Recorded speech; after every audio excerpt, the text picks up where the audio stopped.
Mesdames, Messieurs, bonsoir, soyez les bienvenus. Dans l'actualité ce soir, Lisane obtient gain de cause au prud'homme. Son licenciement de l'Office de tourisme de Tours est dépourvu de cause réelle et sérieuse. Elle touchera 50 000 €. Son avocat salue une décision exceptionnelle qui va changer la donne dans le volet pénal de l'affaire des mariages chinois.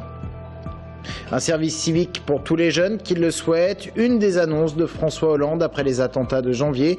La mesure pourrait coûter 500 millions d'euros. Dans ce journal, exemple de ce que sont ces services civiques.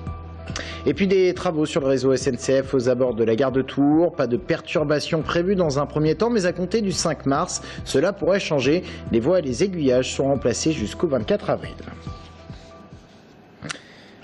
C'est donc l'information de ce jour. La décision du Conseil des prud'hommes rendue dans le volet social de l'affaire des mariages chinois. Le licenciement de Lisane par la société SPL est dépourvu de cause sérieuse et réelle. C'est ce qu'ont estimé les juges prud'homaux de Tours. Lisane obtient 50 000 €. Elle demandait 150 000. Décision saluée par Lisane elle-même et par son avocat. Maître Chotan parle d'une décision exceptionnelle qui va avoir des conséquences directes sur le volet pénal de cette affaire, notamment sur le chef d'inculpation d'emploi fictif au sein de la société, au sein de l'Office de tourisme de Tours. On l'écoute. Le montant n'a qu'un intérêt limité. Vous pensez bien, dans un dossier comme celui-là, les magistrats apprécient l'importance, le quantum du préjudice, mais ce n'est pas l'essentiel du dossier.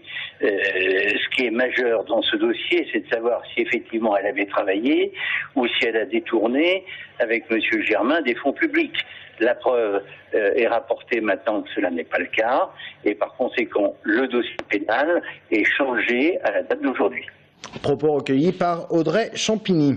C'est l'une des mesures annoncées par François Hollande dans le lendemain des attentats de Paris. Elle concerne l'intégration dans le monde du travail, rendre possible le service civique pour tous les jeunes qui le souhaitent. La mesure pourrait coûter 500 millions d'euros.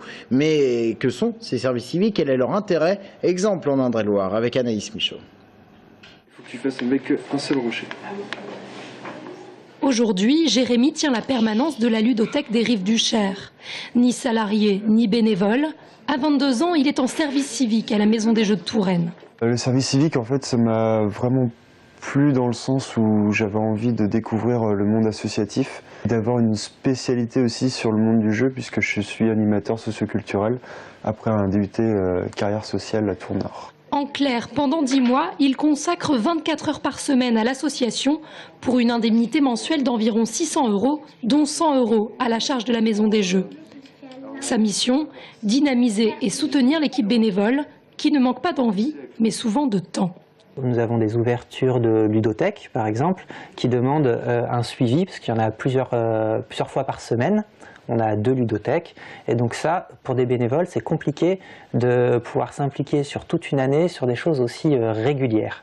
Donc Jérémy, notre volontaire actuel, est en soutien pour les aider à pouvoir proposer aux gens de venir sur ces permanences. Jérémy est amené aussi à réparer les jeux endommagés ou encore aider les bénévoles dans leur démarche pour créer notamment de nouveaux événements autour du jeu. Je suis une sorte de petit pion qui permet aux bénévoles de réaliser leurs projets.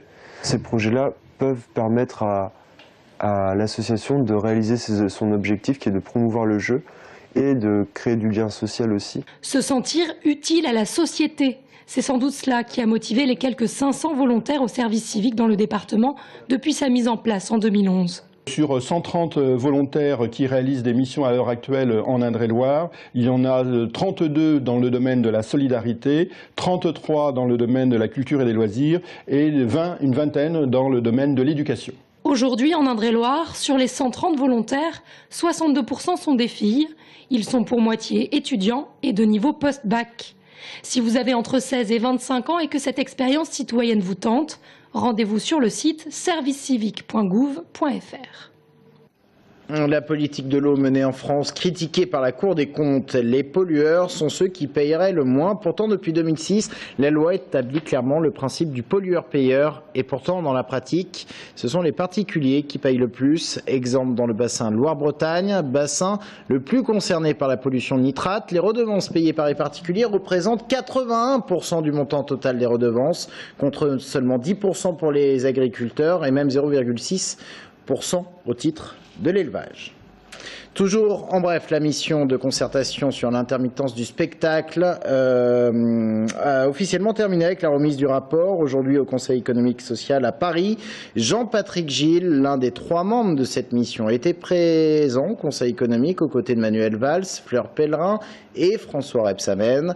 L'objectif du rapport est de bâtir un cadre sécurisé et stable pour les intermittents du spectacle. Si vous êtes usager du réseau SNCF, cette information va vous intéresser. Des travaux sont lancés sur les voies à côté de la gare de Tours. Rails et aiguillages sont changés. Pas de perturbation dans un premier temps. Les travaux se font de nuit, mais ils s'effectueront de jour à partir du 5 mars, d'où quelques problèmes annoncés sur la ligne Tours-Poitiers. Audrey Champigny. Jusqu'au 24 avril, la SNCF va réaliser d'importants travaux sur ces lignes en région centre, notamment celles de Tours, Saint-Pierre-des-Corps et Poitiers. Un premier chantier remplacera 6 aiguillages et renouvellera près de 4 km de voies entre les gares de Tours et de Saint-Pierre-des-Corps.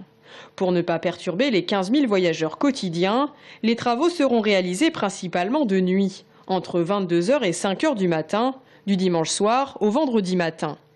Parmi les 300 trains qui transitent chaque jour dans ces 2 gares, certains devront s'arrêter à Saint-Pierre-des-Corps au lieu de Tours, mais un système de navettes ou de bus sera mis en place. Un deuxième chantier concernera lui la liaison Tours-Poitiers. Les travaux, qui devraient durer environ 2 mois, du 5 mars au 24 avril, viseront à rénover environ 1,5 km de voies au départ de la gare de Tours. Quelques perturbations seront à prévoir puisque les différents aménagements seront cette fois réalisés de jour. Ces travaux, évalués à plus de 6 millions d'euros, représenteront l'un des plus gros chantiers 2015 en région centre. S'unir pour être plus fort et pour plus de simplicité. C'est l'objet d'une convention signée aujourd'hui entre Tours Plus, le Conseil général d'Indre-et-Loire, la région et la CCI Touraine, dans le but d'attirer nos entreprises, des entreprises. L'idée, c'est que ces dernières n'aient qu'un interlocuteur pour tout le territoire. Des actions de promotion et de prospection seront menées conjointement également entre les différents acteurs institutionnels et un comité de pilotage va être mis en place. La Touraine, c'est extraordinaire sur le plan économique. On a la recherche, on a l'innovation, on a de très belles entreprises. L'image, elle doit être portée davantage. Il faut que les entreprises qui viennent de l'extérieur, qui font de la prospection, puissent avoir un interlocuteur unique. Et c'est la réunion de ces forces qui doit permettre de pouvoir communiquer davantage, faire la promotion du territoire, non seulement au niveau national et international. Cette promotion qui manque sur le territoire, elle existe dans tous les territoires périphériques. Mais par contre, nous, elle n'existait pas. Et ça, je pense qu'on comble une lacune c'est important. Pas de frontière entre les différents découpages administratifs, que ce soit les communes, les communautés de communes, les cantons, etc. Les entrepreneurs n'ont pas ça en tête quand ils s'installent à tel ou tel endroit. Ce qui compte, c'est l'accueil qu'ils ont reçu, c'est l'environnement qu'ils vont trouver pour leur entreprise, en termes d'infrastructures, de transport, de communication, de haut débit ou pas. Un propos recueilli par Romain Delville. 4 buts encaissés en 4 minutes. En hockey, les Remparts de Tours n'ont pas résisté à Bordeaux. Score final 5-2. Match de Division 1 qui se jouait hier à domicile à Tours. Avant de refermer cette édition, ils ont été nombreux à rendre hommage. Aujourd'hui, un homme bien connu des Français, Roger Hanin, s'est éteint à l'âge de 89 ans à la suite de détresse respiratoire. Il était venu sur le plateau de TV Tours en février 2008, invité à l'époque d'Aurélie Bérard.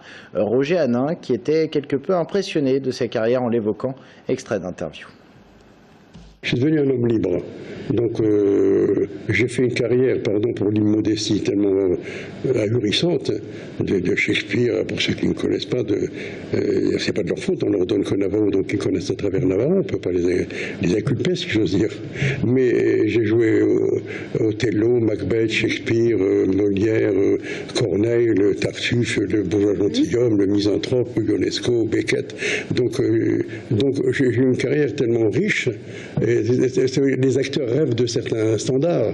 Jouer Othello, jouer En attendant Gounod, jouer de la leçon Ionesco, c'est des choses dont on rêve. On ne veut pas mourir ou sortir de ce métier sans avoir joué certains rôles, comme quelqu'un que je viens de vous citer. Et puis après est arrivé Navarro, qui était une histoire d'amour qui a duré 18 ans. Restez avec nous dans un instant. Notre invité Pierre Commandeur, le président du Modem d'Indre-et-Loire.